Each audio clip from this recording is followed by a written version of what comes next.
how are things going with you out in the States? How, I mean, it's collapsing. I've heard all kinds of stuff. The Pope was there and all this kind of stuff, and Oh, I know. checking his It's accounts or something like that.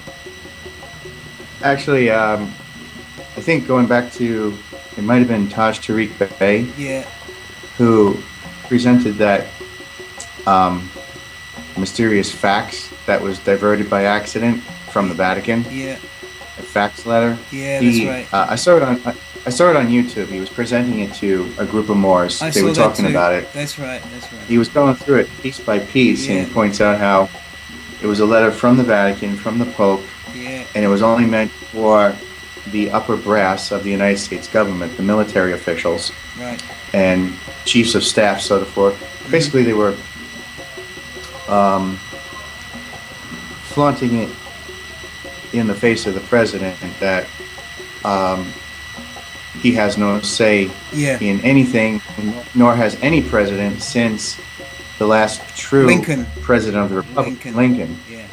Yeah, and that's because Lincoln scared the shit out of him because he got in there by accident, and he's like, he said the Emancipation Proclamation and all this stuff, just everything and anything that you could, and also taking back the banking system and creating greenbacks by the Hmm. government Hmm. instead of a banking syndicate.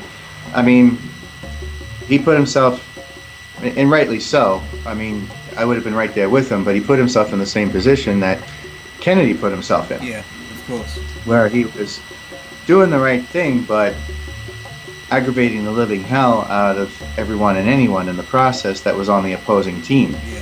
So I tell people, I said, Lincoln was not part of any good old boys club. Yeah. He was not of the same Yeah. social status as George Washington or John Adams. Yeah. Okay, he was off the street like the rest of us.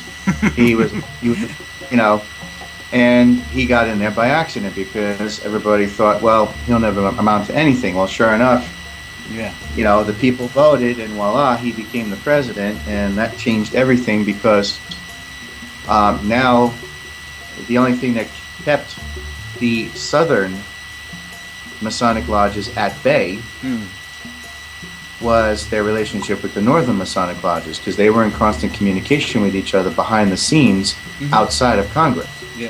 And the Southern Masonic lodges were getting more and more aggravated and bent out of shape. So when everything came to a head with the end of the Civil War, and the final nail in the coffin was when Robert E. Lee decided he was more of a statesman, and Robert E. Lee really didn't give a damn about the South. He cared about Virginia. Yeah. And he realized what was best for Virginia was to give up and, hand it over to Ulysses S. Grant at the time. Well, that was seen by the South as the ultimate end of everything at that point. Yeah. And the Southern Masonic lodges decided, okay, screw this. We're not listening to our Northern Masonic lodges anymore. Mhm. They go, and this splinter group like about 300,000, okay, Yeah. kind of a large group, but this splinter group goes, raids their own Masonic lodges, which was forbidden, Yeah. steals the silken garments of their Masonic wardrobes, which was also forbidden, Mhm. puts them on in public broad daylight, and starts sneaking around, attacking, kidnapping, and lynching and killing everybody who pissed them off, with the Emancipation Proclamation and the Civil War. That was the Ku Klux Klan. That's where they came from, and that's why they showed up 300,000 strong, Yeah. close to 500,000 nationwide, as an overpowering force at the time, because they came straight out of the Masonic lodges. Right. Which And was that's which why was created that by generation, which was created by yeah, Albert Pike. Is that right? right. Well, One of the in the immediate main. sense, yeah, Yeah. yeah. And but this is why that you notice how that first generation of Ku Klux Klan members, they're all dressed in these pristine silken robes, and you kind of wonder, like, where the hell did they get that from? And of course, by then, that was secret ritualistic ceremonial garb. You weren't supposed to be broadcasting it in the light of day that this is what the Masonic elite wears. Yeah. Okay? So they became very much a redheaded stepchild, an outcast Yeah. of the Masonic lodges. However, upper management realized they were still useful, so they became the street thugs, Yeah. keeping everybody in line in the South, and they became the counterpart to what had become the American Bar Association in the North. Right. The point being is that the two worked in hand. In the South, they would use the politics of fear to keep you out of the court system and away from your rights. But let's say, for instance, someone actually did escape to the North. Well, the American Bar Association would make sure that you got no rights in a court of law anyway. So this is how these two things were extensions of the Northern and Southern Masonic lodges. And through their lunches also where they would have a good time, like a picnic. That's where we got the word. We actually get the word "pickanigger." Yeah. Right. You Exactly. pick somebody and burn them or hang them and all the other, or both. I haven't had anyone tell me that in a while. The word picnic. I heard that many years ago.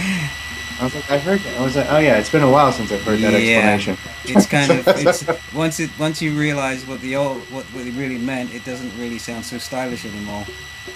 You think of a basket, a few plates, sandwiches. But the thing is, you got to find out what's between the bread.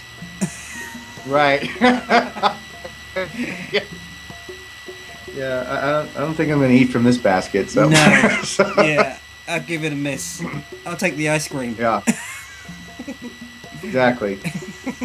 Yeah. So. Yeah. That's It's amazing how many of these terms we take for granted today, like the so-called cakewalk. Yeah. I had learned where that came from with the black house servants, right, making fun of their own white masters, right, by mimicking the walk and making fun of them, which I thought was hysterical. Right. When I learned that. It was like, oh, that's where they got that from. Okay.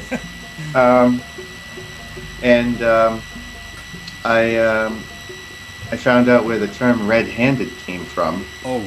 And that's a one hell of a term there. You know, the way people use it today has nothing to do with what it meant. Red man? And red-handed. Does it come from red man? Does it come somehow from red man? No, actually, it was an old agricultural term from colonial America where before they started branding sheep and cattle. Oh geez. They had no way of telling who was stealing their cattle. Yeah. Cows, pigs, and chickens. So they started branding them. That's right. Yeah. And sure enough, you know, there was some sheep missing, and they tracked it down to a certain farm. And sure enough, to be caught red-handed was to be caught with someone else's property as you were slaughtering the sheep, and the blood was all over your hands. Wow. So that's where that came, to be caught red-handed is to be caught slaughtering someone else's cattle. Right. That didn't belong to you. And that came with a heavy penalty because they might actually have gone as far as cutting your hand off. Of course, so, yeah. Well, we did that in England. You know, if people committed crimes in England several hundred years ago, we'd cut off an ear, we'd or their nose, or a finger, or a hand. You know, we left them scarred so that we knew who they were. Yeah. Yeah. It gives new meaning to the term "mark of the beast." So.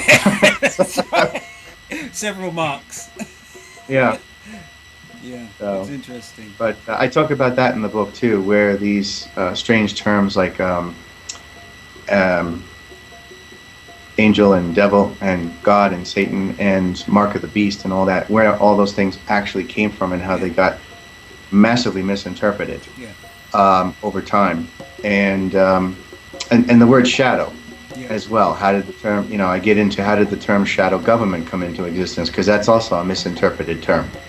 So lots of good juicy stuff. Good. So.